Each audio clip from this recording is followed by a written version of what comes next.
আসসালামু আলাইকুম রহমতুল্লাহি বারাকাতুহু। সুপ্রিয় দর্শক, আজকে এই ভিডিওতে আমি বিবাহ সম্পর্কে গুরুত্বপূর্ণ কয়েকটি পয়েন্ট তুলে ধরব। আশা করি আজকে এই ভিডিওটি আপনাদের খুবই ভালো লাগবে, তাই ভিডিওটি শেষ পর্যন্ত দেখার বিশেষ অনুরোধ করছি। সুপ্রিয় দর্শক, আমাদের বর্তমান সমাজে কিছু যুবক এমন দেখা যায় যাদের বিবাহের সামর্থ্য আছে, তা সত্ত্বেও তারা বিবাহ করে না। এক্ষেত্রে তারা অজুহাত দেখায় যে আমাদেরকে আরও স্টেবলিশ হতে হবে, আমাদেরকে আরও সামর্থ্যবান হতে হবে, আমাদেরকে আরও ভালো বেতনের চাকরি পেতে হবে, তারপর সিনা আমরা বিবাহ করব। এর আগে কেন বিবাহ করব? অনেকের চিন্তা চেতনা এমন আছে, অথচ হুজুর সাল্লাল্লাহু আলাইহি ওয়াসাল্লাম বলেছেন, মানিস্তাতা মিনকুমুল বাআতা ফালইয়াতাযাওয়াজ, তোমাদের মধ্য থেকে যাদের বিবাহের সামর্থ্য আছে তারা যেন বিবাহ করে ফেলে। কেন? ফাইন্নাহু আগাদ্দু লিল বাসার ওয়া আহসানু লিল ফারাজ, কেননা বিবাহ করলে এটা চক্ষুকে গুনাহ থেকে হেফাজত করে এবং লজ্জাস্থানকে গুনাহ থেকে হেফাজত করে। তাই প্রতিটি যুবকের উচিত বিবাহের সামর্থ্য থাকলে বিবাহ করে ফেলা, অযথা অজুহাত দেখিয়ে বিবাহ করার ক্ষেত্রে বিলম্ব করা উচিত না। দ্বিতীয় যে বিষয়টি নিয়ে আমি কথা বলবো সেটা হচ্ছে, অনেক বাবা মা এমন আছে যারা তাদের সন্তানদেরকে এই বলে বিবাহ হতে দূরে রাখে যে, বাবা তোর তো এখনও বয়স হয় নাই, বা তোর বেতন তো অল্প, তুই আরও ভালো বেতনের চাকরি নে, তারপর তোর জন্য সুন্দর একটা মেয়ের ব্যবস্থা করে দেব। অথচ এই ছেলেটার বিবাহের খুবই প্রয়োজন, বিবাহের বয়সও হয়ে গিয়েছে।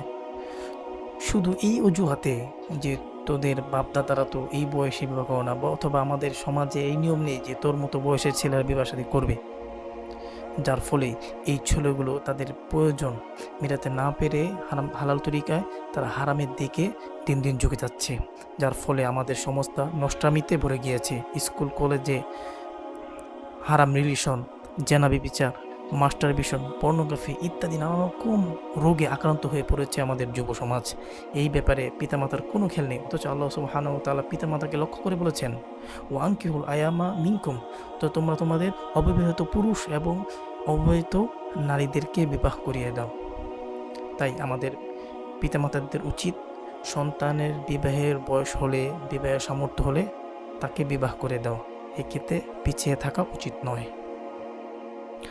তৃতীয় যে বিষয়টি নিয়ে কথা বলবো সেটা হচ্ছে যে, আমাদের সমাজে দেখা যায় যে অনেক পিতামাতা যে একটা ছেলেকে পছন্দ হয়েছে, ছেলেটা পরহেজগার, ছেলেটা ভালো ভদ্র, কিন্তু ছেলেটার বেতন কম অথবা ছেলেটা দরিদ্র, এই জন্য অনেক মেয়ের বাবা মা এমন আছে, আত্মীয় স্বজন এমন আছেন, তারা ওই ধরনের ছেলের সাথে রিলেশনে যেতে চায় না।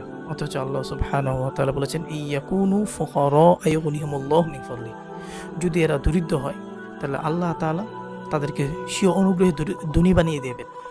তাছাড়াও আপনি যাকে আজকে দরিদ্র বলে তার সাথে সম্বন্ধ করছেন না, তাকে এড়িয়ে যাচ্ছেন, আচ্ছা আপনার কি গ্যারান্টি আছে এই ছেলে 2 দিন পরে সামর্থ্যবান হবে না, ধনী হবে না? আর আপনি যাকে ধনী মনে করে বিবাহ দিচ্ছেন আপনার মেয়েকে, এটার কি গ্যারান্টি আছে যে ওই আপনার ওই পছন্দকৃত ছেলেটা, ওই ধনী ছেলেটা কয়দিন পরে দরিদ্র হবে না, গরিব হয়ে যাবে না? এটার কোনো গ্যারান্টি আছে? গ্যারান্টি নেই। তাই শুধু গরিব বলে, শুধু বেতন কম বলে একটা ছেলে পরহেজগার ভালো হওয়ার পরও তাদের থেকে নিজের মেয়েকে তাদের কাছে সঁপে না দেওয়া, এটা খুবই জঘন্যতম একটা বিষয় আমি বলে আমি মনে করি। চতুর্থ আরেকটি গুরুত্বপূর্ণ দিক নিয়ে আলোচনা করব। এখন আপনি অনেকে প্রশ্ন করতে পারেন, যাদের বিবাহের সামর্থ্য নেই তারা কি করবে? বয়স হয়েছে কিন্তু বিবাহের সামর্থ্য নেই। তো এই ক্ষেত্রে আমি বলবো, যাদের বয়স হয়েছে কিন্তু বিবাহের সামর্থ্য নেই এবং বিবাহের খুব প্রয়োজন, তাদের কাজ হচ্ছে রোজা রাখা। আল্লাহ সুবহানাহু ওয়া তাআলা বলেছেন, ওয়ালিয়াস্তাফিফিল্লাযীনা লা ইয়াজিদুনা নিকাহান হাত্তা ইউগনিয়াহুমুল্লাহু মিন ফাদলি, যাদের বিবাহের সামর্থ্য নাই তারা যেন নিজেকে সংযম করে, হাত্তা ইউগনিয়াহুমুল্লাহু মিন ফাদলি, যতক্ষণ না আল্লাহ তাআলা তাদেরকে আর্থিকভাবে সামর্থ্যবান না করে দেয়, সেই পর্যন্ত তাদের নিজেকে সংযম করা। আর নিজেকে সংযম রাখার সবচেয়ে কার্যকরী পন্থা হচ্ছে রোজা। কারণ হাদিস শরীফে এসেছে, হুজুর সাল্লাল্লাহু আলাইহি ওয়াসাল্লাম বলেছেন, ওমান লাম ইয়াস্তাতি' ফাআলাইহি বিস-সাওম, যার বিবাহ করার সামর্থ্য নাই সে যেন রোজা রাখে। ফাইন্না লাহু বিজাউন, কারণ এটা তাকে হারাম কাজে নিবৃত হওয়া থেকে তাকে হেফাজত করবে। তাই প্রতিটি যুবকের উচিত, যাদের বিবাহের সামর্থ্য নেই, তারা যেন রোজা রাখার মাধ্যমে নিজেকে যেন সংযম করে, যতক্ষণ না তাদের আর্থিক সামর্থ্য না আসে।